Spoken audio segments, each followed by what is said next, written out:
প্রথমবারের মতো লন্ডন থেকে আগত মুফতির মুখে গণভোটে হার পক্ষে একটা লাইন পাওয়া গেছে।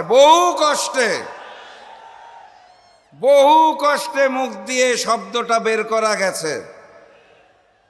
অন্তর বলে না, জনগণের চাপে বলতে বাধ্য হয় হ্যাঁ।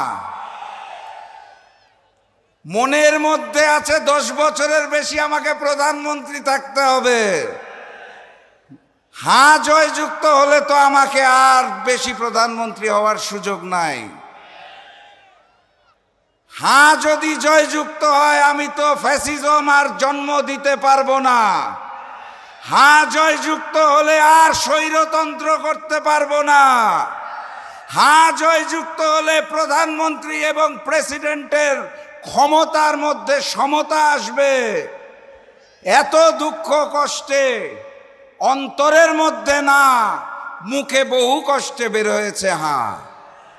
তাও আমি ধন্যবাদ জানাই, বুকে কষ্ট চেপে রেখে হলেও আপনাকে হ্যাঁ বলতে হয়েছে, আলহামদুলিল্লাহ। একই সাথে আপনাকে অনুরোধ করি, বুকে কষ্ট চেপে আপনার দলের ওই সন্ত্রাসীদের বলুন, নতুন বাংলাদেশে চাঁদাবাজি চলবে না, রাজধানী চলবে না, মামলা বাণিজ্য চলবে না, আমার মা এবং বোনদের উপরে অত্যাচার চলবে না। জুলাই গণ অভ্যুত্থানে একটা যুদ্ধ হয়েছিল, মনে আছে? সেই যুদ্ধের নাম ছিল হচ্ছে ব্যালট যুদ্ধ, বুলেট যুদ্ধ। ওই জুলাইয়ের বুলেট যুদ্ধর পরবর্তী যুদ্ধের নাম কি?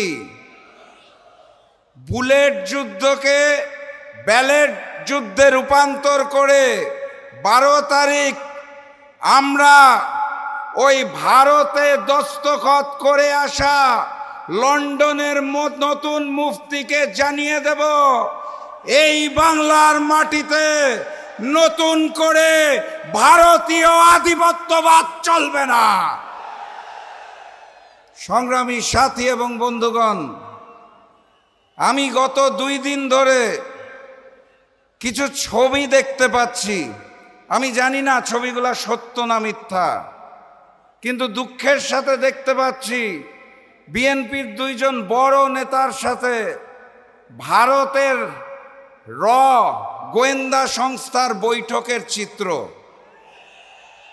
আমি আবারও বলছি, আমি জানি না চিত্রগুলা সত্য নাকি মিথ্যা, কিন্তু বাস্তবতা হচ্ছে বিএনপির বড় বড় নেতারা যেই ভাষায় কথা বলছে, যেই শব্দ প্রয়োগ করছে, এই ভাষা এবং এই শব্দগুলা অতীতে ফ্যাসিস্ট শেখ হাসিনা ব্যবহার করতেন। যেই হাসিনা বাংলাদেশকে ভারতের করদরাজ্য বানাতে চেয়েছিল, সেই হাসিনার মুখের ভাষায় যখন বিএনপির নেতারা কথা বলেন, তখন আমাদের দুঃখের সাথে শপথ নিতে হয় 12 তারিখ এই নতুন জালেম বিএনপির জন্য লাল কার্ড। 12 তারিখে 2টা ভোট দিতে হবে, মনে আছে তো নাকি? প্রথম ভোটের নাম হচ্ছে গণভোট। গণভোটে গণভোটে গণভোটে শহীদি রক্তের কসম, 12 তারিখ আমরা সর্বপ্রথম গণভোটে হাকে জয়যুক্ত করব ইনশাআল্লাহ। বহু কষ্টে বহুবার আবেদন নিবেদন করার পর জনাব তারেক রহমানের মুখ থেকে গতকাল প্রথমবার হাঁ শব্দটা এসেছে। সংগ্রামী সাথী এবং বন্ধুগণ,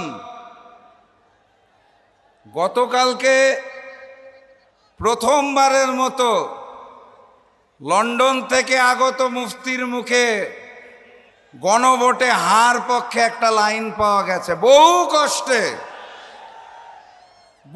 কষ্টে মুখ দিয়ে শব্দটা বের করা গেছে। অন্তর বলে না, জনগণের চাপে বলতে বাধ্য হয় হ্যাঁ। মনের মধ্যে আছে 10 বছরের বেশি আমাকে প্রধানমন্ত্রী থাকতে হবে। হ্যাঁ জয়যুক্ত হলে তো আমাকে আর বেশি প্রধানমন্ত্রী হওয়ার সুযোগ নাই।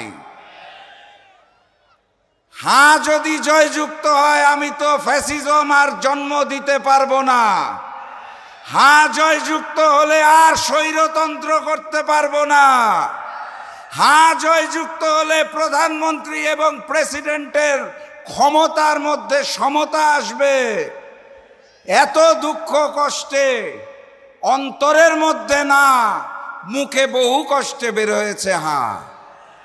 তাও আমি ধন্যবাদ জানাই, বুকে কষ্ট চেপে রেখে হলেও আপনাকে হ্যাঁ বলতে হয়েছে, আলহামদুলিল্লাহ। একই সাথে আপনাকে অনুরোধ করি, বুকে কষ্ট চেপে আপনার দলের ওই সন্ত্রাসীদের বলুন, নতুন বাংলাদেশে চাঁদাবাজি চলবে না, রাজধানী চলবে না, মামলা বাণিজ্য চলবে না, আমার মা এবং বোনদের উপরে অত্যাচার চলবে না।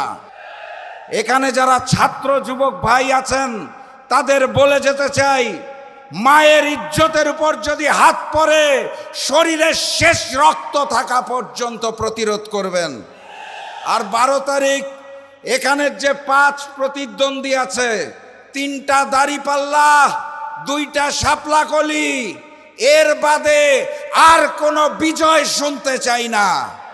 এই আসনগুলোকে বিজয়ী করে আগামী দিনের প্রধানমন্ত্রী ডাক্তার শফিকুর রহমানকে উপহার দিতে হবে। পারবেন আপনারা? দেখা হবে বিজয় ইনশাআল্লাহ। বিজয়ের পথে যাত্রা শুরু, জীবন অথবা মৃত্যু। আসসালামু আলাইকুম।